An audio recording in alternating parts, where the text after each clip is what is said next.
Заявление о завершении войны, мирное соглашение на столе, когда оно будет подписано и какие условия окончательные. Диктатору выставили цену войны. Внезапная атака и сигнал СОС, нападение у берегов Турции. Почему молчат официальные власти? В прошлый раз такое было во время войны в Корее. Рекордное увеличение военного бюджета, тяжелая техника и вертолеты со спецназом уже на военной базе в Европе. К чему готовится Пентагон? Кто обокрал Россию? Главные активы Лукойла просто переписало себе государство. Но какое именно государство? Об этих и других главных событиях утро пятницы 9 января. Самые важные и срочные новости, эксклюзивные подробности. Вы смотрите информационный выпуск «Нехта». Оперативно о событиях в России, Украине, Белоруссии и мире. Раньше и понятнее других. Все, что нужно знать сегодня.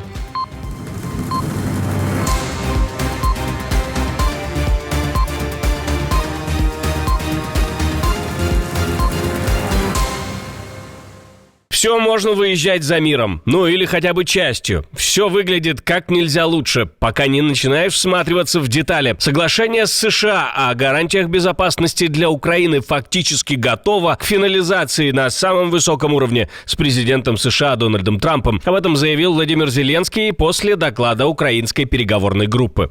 Фактически готов к финализации на самом высоком уровне с президентом США двусторонний документ о гарантиях безопасности для Украины. Были обсуждены сложные вопросы по базовой рамке завершения войны, и украинская сторона представила возможные варианты финализации этого документа.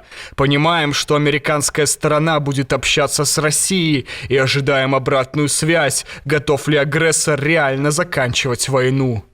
Ранее Зеленский говорил, что США согласились на сильные гарантии. Речь шла о сроке в 15 лет. Украина предложила расширить его до 30-50 лет, а Трамп пообещал подумать. Содержание документа пока не раскрывается. Решительные шаги или решительные заявления. Перемирия нет, и Германия прямо говорит, Европе придется сделать эту войну для России дороже. Канцлер заявил, что прекращение огня пока не на повестке дня, потому что Россия его просто не хочет. Я рассчитываю на солидарность европейцев, но я также рассчитываю на солидарность и поддержку американского правительства и президента США. Мы говорим о гарантиях безопасности после прекращения огня. Здесь нет никого, ни одного государства-члена ЕС или за его пределами, кто считал бы, что нам следует сейчас идти в Украину, чтобы вмешиваться в продолжающийся конфликт. Мерц выступил с этим после переговоров на партийной конференции. Его формула простая: мы будем и дальше повышать цену этой войны, чтобы Россия поняла, что продолжать не имеет смысла. Это была цитата. Хотя, кажется, это уже делали и не раз. Мини-война в Черном море, атака и отступление. Дрон бьет по нефтяному танкеру посреди моря, и дальше начинается самое тревожное. Никакой официальной реакции. У берегов турецкой провинции Кастаману, примерно в 30 милях от Абаны, под удар попал танкер «Эльбус» под флагом Палау. Сообщает, что прилет пришелся по верхней части судна. Раненых среди экипажа по предварительным данным нет. Судно успело подать сигнал СОС, к району вышла береговая охрана. Поврежденный «Эльбус» сейчас тянут в порт Инебалу на осмотр и меры безопасности. Официальной версии пока на момент записи этого видео нет. Ни про источник атаки, ни про мотив тоже никакой информации. Только сухая фраза «ситуацию отслеживаем». И вот в этом молчании чувствуется главное. На море кто-то проверяет, как далеко можно зайти. Эта история сначала звучала как шутка, потом как сумасшествие, а теперь уже которую программу подряд мы говорим с вами именно об этом. Дания и правительство Гренландии добиваются переговоров с Марко Рубио, и он подтвердил, встреча с датчанами будет на следующей неделе. По данным медиа, Рубио на закрытом брифинге для законодателей говорит, что цель администрации в перспективе купить Гренландию, а не брать ее силой. По Дании. Почему администрация не принимает предложение Дании обсудить ситуацию вокруг Гренландии? На следующей неделе я встречусь с ними. Но вы можете убрать с повестки военную интервенцию? Я здесь не для того, чтобы говорить о Дании или о военной интервенции. На следующей неделе я встречусь с ними. Тогда мы и проведем эти разговоры. Но сейчас мне больше нечего добавить. И тут уже начинается раскол. Кроме заявлений из самой Гренландии о том, что они вообще хотели бы независимости, а не выбирать, кому принадлежать, звучат голоса еще и о том, что со Штатами нужно разговаривать без Дании.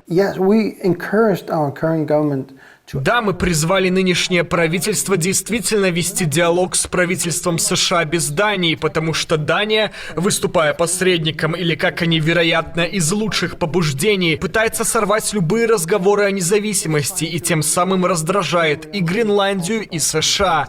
Поэтому я призвал наше правительство поговорить с американским правительством. На фоне этого, а также вокруг операции США по танкеру разыграли отдельный спектакль, и Британия стала его декорацией. Странным остается факт переброски большого числа авиации американских вооруженных сил в Великобританию на базу Фэрфорд. И эксперты не могут дать четкого ответа, для чего эта техника там. Давление на Европу или операция по контролю над теневым флотом РФ. Развертывание вертолетов спецназа, однако, выглядит довольно необычно. Это не то, что мы видели раньше. Насколько нам известно, это первое развертывание таких вертолетов в Великобритании, если не считать очень редких учебных мероприятий. Ранее в прошлом бывали наращивания, но это происходило в случаях вроде войны в Ираке, когда бомбардировщики перебрасывали в Великобританию, и они выполняли вылеты напрямую с базы RAF Fairford.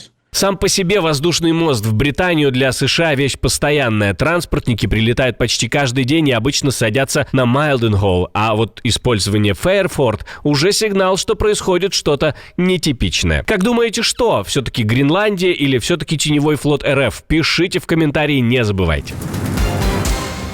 Крупнейшее увеличение бюджета – $1,5 триллиона на Пентагон. Трамп обещает построить армию мечты и объявляет самый резкий рост военных расходов США за десятилетия, более чем в 1,5 раза. Решение принято после долгих и трудных переговоров с сенаторами, конгрессменами и министрами, а деньги, утверждает Трамп, дадут тарифы против стран, которые грабили Америку.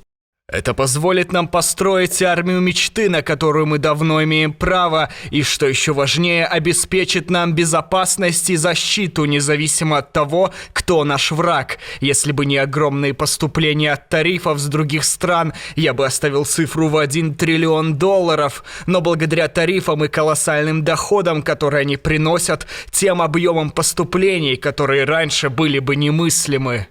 Но это еще не утвержденные деньги. Плану нужно одобрение Конгресса, где у республиканцев только небольшое большинство. Последний раз США поднимали военный бюджет более чем на 50% в 1951 году на фоне войны в Корее. Даже в годы Рейгана рост был заметно скромнее. Куда пойдут сотни миллиардов в политику, пишет о программах Трампа: противоракетной обороны «Золотой купол», проект «Золотой флот», строительство 25 новых кораблей класса «Трамп» с лазерами, гиперзвуковыми ракетами и возможностью нести ядерное оружие. Сейчас США тратят на оборону около 3,5% от ВВП, а сторонники идеи говорят, что нужно минимум 4%. При этом Комитет за ответственный федеральный бюджет предупреждает, общий счет может дойти до 5 триллионов до 2035 года, а пошлины за год принесли всего $288 миллиардов. То есть этого может не хватить, чтобы закрыть всю разницу.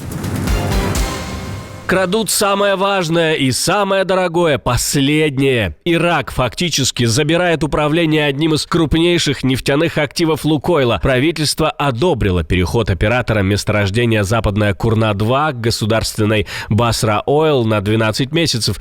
Речь о проекте, где у Лукойла 75%. В Басра Ойл, прямо пишет Reuters, хотят удержать добычу без сбоев на фоне неопределенности из-за санкций США. И за этот срок, за 12 месяцев, искать покупателей на долю компании. Западная Курна-2 дает около 0,5% мировых поставок нефти и примерно 9% добычи Ирака. В ноябре Лукойл объявил форс-мажор после того, как иракское правительство остановило выплаты деньгами и нефтью. США ввели санкции против Лукойла и Роснефти в конце октября и установили крайний срок выхода из зарубежных активов до 17 января. По данным источников Reuters, добыча на месторождении сейчас стабильна, около 460-480 тысяч баррелей в сутки, а среди потенциальных покупателей назывались в том числе Chevron и фонд Quantum Capital Group. Власти все труднее делать вид, что ничего не происходит. Страну трясет уже более 10 дней, и нельзя все это закрыть одной картинкой «все успокоилось».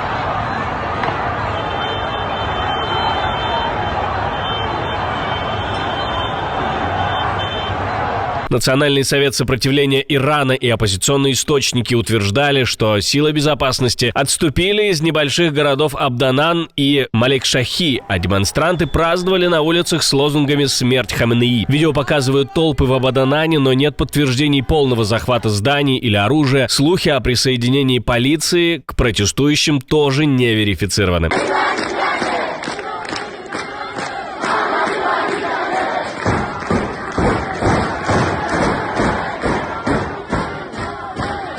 Госмедиа рапортует о том, что порядок восстановлен, и на момент записи видео по этим данным нет новых независимых подтверждений того, что протестующие действительно удерживают контроль над несколькими городами. При этом сигналы сверху противоречивые. Президент Пезешкиан призывает не давить мирные протесты, суд предупреждает об усилении репрессий, а Трамп публично намекает на вмешательство США в случае насилия. По поводу задержания Николаса Мадуро наконец-то высказался самый главный геополитстратег, историк и футболист. А что потом? Что делать сейчас? Да, скверно, отвратительно, реакция всего мира. Есть там некоторые, которые мягко реагировали, но недовольство и реакция на это происшествие у всех отрицательная. Все сделают из этого выводы. Не обошел и жену венесуэльского диктатора. Жене сказали, это очень, очень важно. Ты можешь остаться. Мы к тебе не имеем претензий. Нас нет. Я с ним, Флорес, я знаю, очень мужественная женщина, несмотря что маленькая. Я со своим возлюбленным доставили в Америку, и ей наркобизнес пришили. Вот вам и все правосудие.